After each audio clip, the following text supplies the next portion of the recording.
Bonjour à tous. Je suis très contente de participer à ce colloque malgré la distance. Alors moi, je viens de Paris, donc je suis au laboratoire de didactique André Revuse et j'interviens dans la formation des enseignants spécialisés à l'Académie de Versailles. Alors, ce que je vais vous présenter aujourd'hui fait partie de mon travail de thèse que j'ai soutenu en septembre 2018 à l'Université de Reims. Ça a été pas mal retravaillé dans le cadre d'un article qui vient de paraître dans le dernier numéro de RDM et ça s'inscrit également dans le cadre d'un groupe de recherche qui s'appelle le groupe RITEAM pour recherche internationale sur les troubles dans l'enseignement et l'apprentissage des mathématiques. Je vous ai mis le site internet si vous voulez aller y faire un tour. Alors, comme l'indique le titre de la présentation, ce travail est centré sur les troubles d'apprentissage en mathématiques. Alors, on utilise tout un tas de termes différents qui veulent plus ou moins dire la même chose. Donc, on entend parfois parler de dyscalculie, d'innumérisme, etc. La différence qui me semble importante de faire, c'est celle qu'il existe entre difficulté et trouble. Donc, quand on parle de trouble, on est sur quelque chose qui va être résistant et durable, lié à un dysfonctionnement cognitif, contrairement à une difficulté qui, elle, va être plutôt provisoire et contextuelle. Alors, les troubles d'apprentissage en mathématiques peuvent être définis donc, comme un trouble neurodéveloppemental caractérisé par des difficultés persistantes dans les apprentissages en mathématiques, en l'absence de déficit intellectuel et en dépit d'une pédagogie adaptée. Alors, on est sur une définition assez large. En fait, il faut savoir qu'il n'y a pas vraiment de consensus à ce sujet. Et il y a notamment des divergences concernant les caractéristiques cognitives du trouble et les critères de diagnostic, parce qu'il faut savoir que le diagnostic est essentiellement basé sur des critères comportementaux et pas sur des facteurs biologiques. Alors, il y a différentes disciplines qui s'intéressent aux troubles et de manière plus large aux difficultés d'apprentissage. Alors, on va retrouver deux grandes approches. Une approche plutôt neuropsycho qui va se centrer sur les caractéristiques individuelles et le fonctionnement cognitif de l'individu. Et une autre plutôt didactique pour laquelle les difficultés ne sont pas uniquement liées à l'individu, mais on regarde également ce qui, dans le rapport de l'élève au savoir et aux situations didactiques, va empêcher ou favoriser l'accès des élèves à la connaissance. Alors en fait, actuellement, la majorité des recherches sur les troubles des apprentissages en mathématiques, elles sont plutôt réalisées du côté neuropsycho. Le souci, c'est que les méthodologies utilisées dans ces études sont particulières. Donc on est sur des conditions expérimentales très strictes, avec des tâches assez élémentaires. Donc on est assez éloigné finalement des conditions réelles d'apprentissage en classe. Et donc, pour nous, il est nécessaire de croiser ces recherches avec les recherches en didactique pour répondre aux besoins de la classe et du terrain. Alors maintenant que tout ce contexte est posé, je vous présente mes hypothèses de travail. Donc la première, c'était, comme je viens de vous dire, qu'il est nécessaire d'interroger les liens entre didactique des mathématiques et cognition numérique pour une meilleure compréhension des apprentissages scolaires en mathématiques.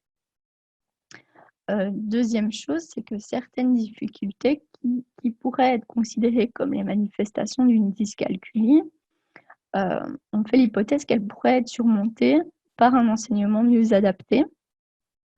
Et troisièmement, que dans le cas de difficultés plus résistantes, et donc on est plus vraisemblablement sur un trouble, un dialogue entre enseignants et professionnels médicaux et paramédicaux est nécessaire pour l'encadrement de l'élève en difficulté.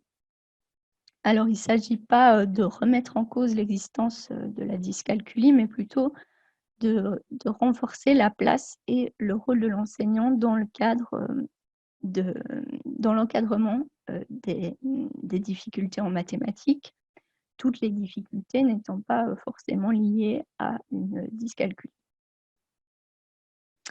Alors, sur base de ces hypothèses, je me suis posé les questions suivantes. Alors, je me suis concentrée plutôt sur la construction du nombre à l'école élémentaire, parce que c'est là qu'il y a le plus de recherches en ce qui concerne les troubles d'apprentissage en maths. Et puis, comme vous allez voir, je vais m'intéresser au repérage des troubles. Je suis partie des premières difficultés qui pourraient apparaître. Donc ma première question, c'était d'essayer de dégager des points de convergence et de divergence entre didactique des mathématiques et cognition numérique en ce qui concerne la construction du nombre à l'entrée à l'école élémentaire. Et puis, de voir comment concevoir un dispositif de repérage qui puisse être utilisé par l'enseignant dans la mise en place de remédiation, mais aussi par l'orthophoniste, dans le cas où les difficultés se révéleraient persistantes.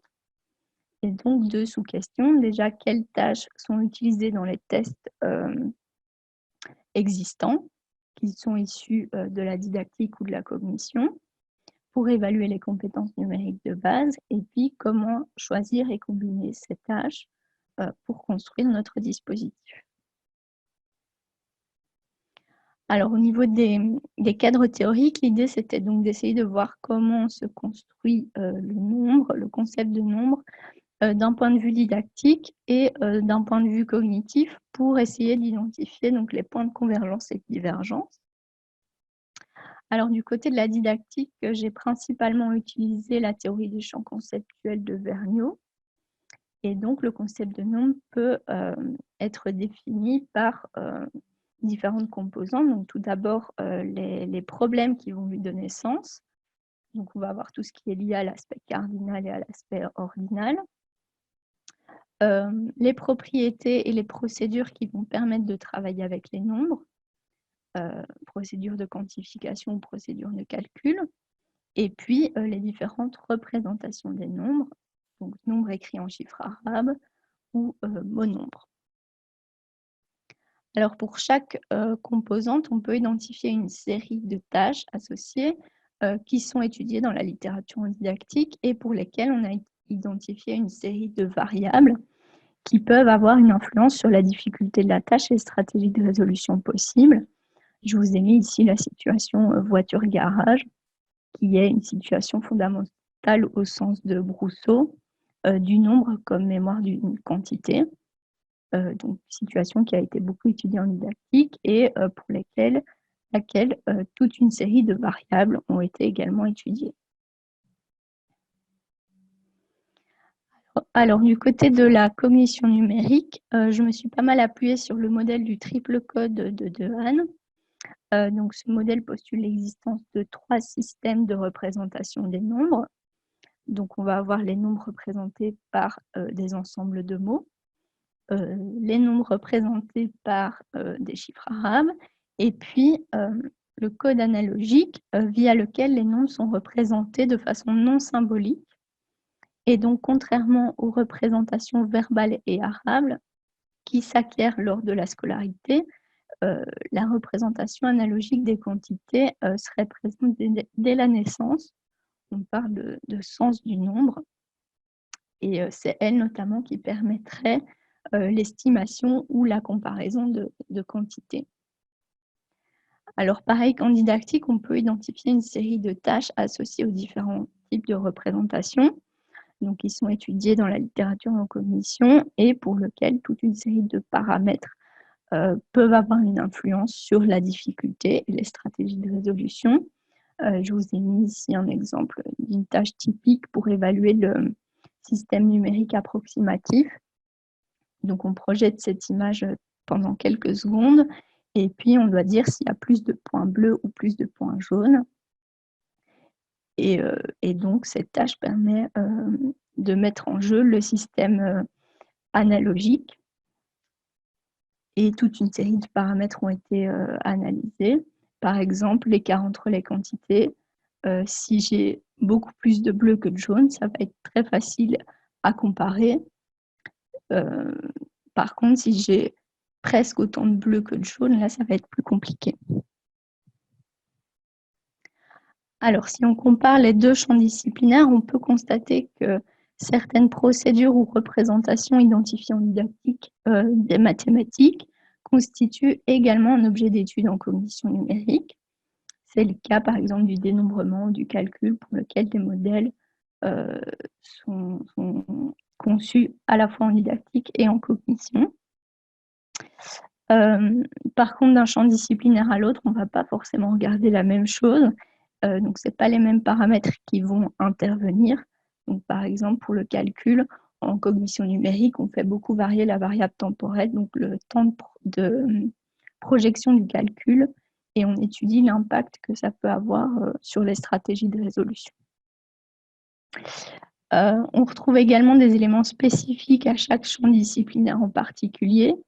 Donc, le traitement des représentations analogiques, par exemple, ça constitue un objet d'étude spécifique en cognition numérique, alors que l'énumération, au sens de Briand, c'est une procédure qui est étudiée en didactique, mais pas en cognition numérique. Enfin, on peut remarquer que certaines tâches identifiées dans les deux champs peuvent avoir des enjeux différents. Alors, par exemple, certaines tâches liées à la représentation décimale des nombres lorsqu'on se place en didactique. Donc, par exemple, placer un nombre sur une droite graduée, ça va plutôt être associé en cognition numérique à la maturité des représentations analogiques. Donc, un même support peut avoir des objectifs d'évaluation différents selon le champ disciplinaire considéré. Alors, on passe maintenant à l'analyse des tests existants. Donc, pour ça, j'ai créé des grilles d'analyse en reprenant le modèle issu de la didactique et en le complétant de manière à tenir compte des aspects identifiés en cognition numérique concernant donc la construction du nombre. Donc, pour chaque composante, donc problème, procédure et représentation, on a répertorié les tâches que l'enfant était censé savoir réaliser jusque fin CP. Et pour chaque tâche, on a ensuite répertorié les différentes variables qu'on avait pu identifier, soit en didactique, soit en cognition numérique. Et ce sont ces variables qui vont constituer nos critères d'analyse. Donc, vous avez ici la grille pour la composante problème. Au niveau des procédures, donc on retrouve des tâches liées aux procédures de dénombrement et de calcul, et puis d'autres plus spécifiques aux représentations analogiques. En bas, vous avez estimé de grandes quantités. Et enfin, pour les représentations, on retrouve tout ce qui va être lié au code écrit, au code oral, au système décimal, et puis j'ai ajouté comparer rapidement de nuages de points, qui, d'un point de vue cognitif, fait directement intervenir les représentations analogiques. Alors, les tests analysés ont été sélectionnés sur base de 2 critères. Donc, on a tout d'abord l'âge du public auquel ils sont destinés. Donc, ça va jusque fin CP ou avant. Et la diversité des fondements théoriques des tests. Donc, notre sélection contient des tests diagnostiques utilisés par les professionnels médicaux, qui sont majoritairement issus de la cognition numérique, donc tout ce qui va être ici, et puis des tests qui permettent plutôt l'évaluation de l'élève dans le cadre scolaire et qui s'appuient sur des éléments issus de la didactique, donc tout ce que vous avez ici. Alors, les 11 tests sélectionnés ont été analysés sur base des grilles décrites précédemment, ce qui nous a permis de décrire précisément les tâches et les variables utilisées dans chacun des tests. Alors, si on compare les différents tests entre eux, on peut remarquer différentes choses. Déjà, tous les tests proposent une sélection de tâches différentes d'un test à l'autre, et aucun ne permet d'évaluer l'ensemble des problèmes, procédures et représentations qu'on a identifiés. Alors, il y a des tâches qu'on retrouve dans quasiment tous les tests, par exemple les tâches de dénombrement, ou réciter la comptine numérique. En revanche, l'énumération n'est évaluée dans aucun test de façon indépendante. Alors, on a des différences également suivant le champ disciplinaire qui a servi à l'élaboration des tests. Donc, les tests ayant des fondements théoriques didactiques, qui sont en dessous de la double ligne, ils sont principalement centrés sur la composante problème, alors que les tests en cognition numérique sont plutôt sur les procédures et tout ce qui va être représentation analogique. Alors même pour les tâches communes, on constate une certaine hétérogénéité. Donc ici, pour une tâche de dénombrement, on constate que certaines valeurs des variables ne font pas consensus. C'est le cas, par exemple ici, du caractère manipulable des objets, pour lequel on peut noter une nette distinction entre les tests issus de la cognition numérique et ceux s'appuyant sur des fondements théoriques en didactique des mathématiques. Donc les premiers proposent toujours des collections d'objets qui ne sont pas manipulables, contrairement aux tests issus de la didactique qui proposent des objets manipulables. Donc voilà pour les résultats de l'analyse. Je vais maintenant vous présenter les grandes lignes du dispositif conçu. Alors, on est sur un dispositif qui est encore très expérimental. Donc, la grosse partie du travail de test, c'était beaucoup la revue de littérature et puis la conception des grilles d'analyse et l'analyse des tests. Donc, la conception du dispositif est venue en fin de travail. Alors, l'objectif, donc, c'était d'avoir un dispositif qui soit destiné dans un premier temps à l'enseignant, afin de lui permettre de définir un profil de compétences de l'élève et de prendre conscience de l'étendue de ses difficultés. Mais l'objectif aussi, c'était de permettre d'établir un inventaire commun des difficultés de l'enfant qui soit exploitable non seulement par l'enseignant, mais aussi par d'autres professionnels, comme les logopèdes, les orthophonistes, etc., pour faciliter les échanges et éventuellement donner une première base pour le futur diagnostic. Donc, on s'est appuyé sur les résultats de l'analyse des tests existants pour le choix des tâches.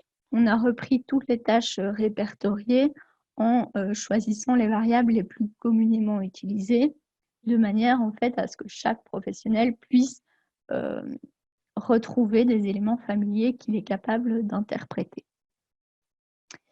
Alors, en ce qui concerne l'aspect plutôt pratique, on avait opté pour une version hybride qui combine support numérique et matériel concret. Alors, il y a 4 modules thématiques qui peuvent être réalisés de façon indépendante. Donc, le premier module concerne les prérequis. Donc, c'est le module que je vous présente ici. Ensuite, on a un autre module sur l'aspect cardinal et ordinal du nombre, un troisième sur tout ce qui va être représentation, et un dernier sur les opérations et résolution de problèmes additifs. Donc, le support numérique est disponible en ligne et permet l'affichage des consignes, déjà du matériel à préparer, si besoin de matériel concret, des consignes de passation. Et puis, il va permettre également d'encoder les résultats, la réponse donnée par l'élève, mais également des éléments relatifs aux stratégies utilisées et aux erreurs observées. Et puis, il fournit un retour indicatif immédiat sur la réussite de l'élève via un code couleur, donc vert si c'est bien réussi, orange moyen et rouge si c'est échoué.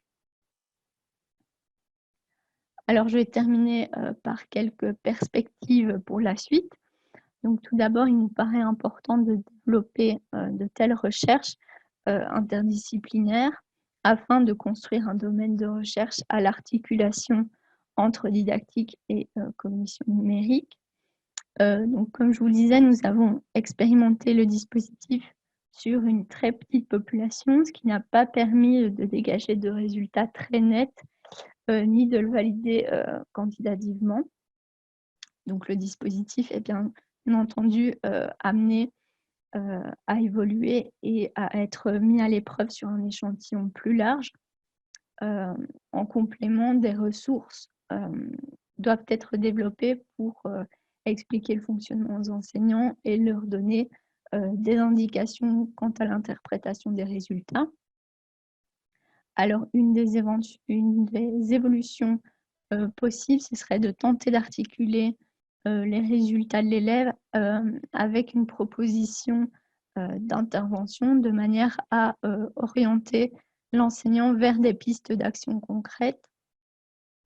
Enfin, et là c'est plutôt une question que je me pose, c'est la place des enseignants spécialisés dans tout ça, ce à quoi je n'avais pas réfléchi en faisant ma thèse, mais maintenant que j'interviens dans leur formation, je me demande la place qu'ils peuvent avoir, si ce n'est pas à eux que je devrais destiner cet outil, ce qui nécessiterait peut-être de revoir la forme du dispositif. Donc voilà, merci beaucoup pour votre écoute.